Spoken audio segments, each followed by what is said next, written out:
As mentioned between the khutbah, you've heard about the announcement, and we ask Allah subhanahu wa ta'ala to protect us and guide us.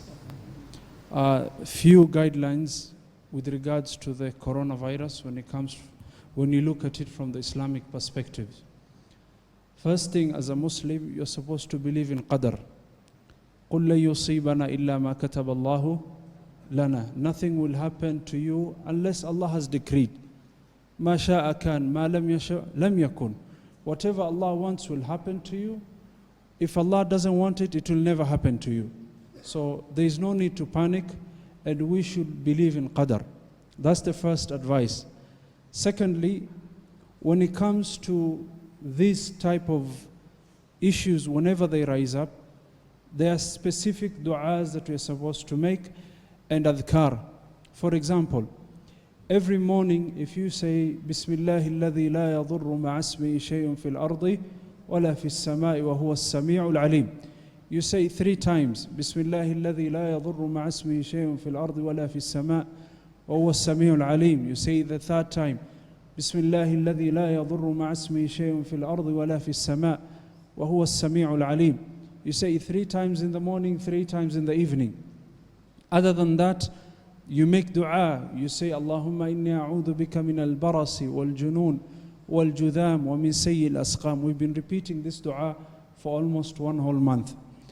Other than dua and also believing in qadr, it's very important that you should follow the guidelines that were given by the people in this field of medicine. If you're told to wash your hands with a soap.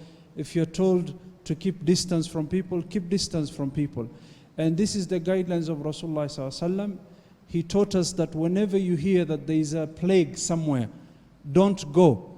If you're outside of that area, you're not supposed to go in. And if you're inside that area, you're not supposed to go out. That is the guidance of Rasulullah ﷺ. Last but not least, if you see any signs that you're sick and you think that you have this flu, don't come to a common gathering. Even going to work, usiende kazini, lakini usiseme uongo, usiseme boss leo mimi nasikia na mafua labda ni coronavirus. Let us not do that. Let us not do that. Let us not lie, because there is a hadith, if you lie that you're sick, though the scholars have said that this hadith is da'if. The Prophet ﷺ says in this hadith, لا تتمارضوا فتمرضوا فتموتوا. Do not say that you're sick and you're lying, because you'll end up getting sick and you'll die out of it. Now this is a stern warning, though the scholars have said that this hadith is da'if min bab al-amana. And also, when it comes to this issue of people, whenever you hear that someone is sick or a relative and it's confirmed that this person has this, don't do ziyarah. Do not do ziyarah. If you hear that someone has got coronavirus and it's been confirmed, do not do ziyarah, because the guidance of Rasulullah ﷺ is don't go in if someone is sick, and don't go out if you're already in an area that people are sick.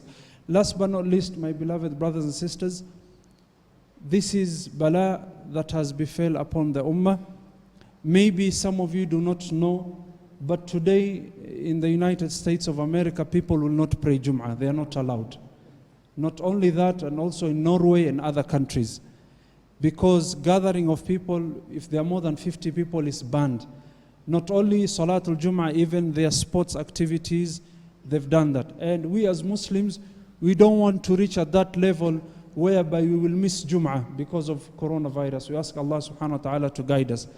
As mentioned by our administrator, Brother Saeed Abdullah, tomorrow inshallah there will be a meeting between the Majlis Ulama of Jamia Mosque and also KAMPA, which is Kenya Association of Medical Muslim Professionals or Practitioners. There will be a meeting between the Muslim medical practitioners and the ulama, and then we will give you guidance through this mimbar, what you're supposed to do based on the advice that we get from the doctors. We ask Allah subhanahu wa ta'ala to protect us. We ask Allah subhanahu wa ta'ala to protect us from all kind of evil. Wa akhiru da'wana alhamdulillah. Ahsantum wa jazakumullah khair. Tusiseme uongo, twendeni kazini.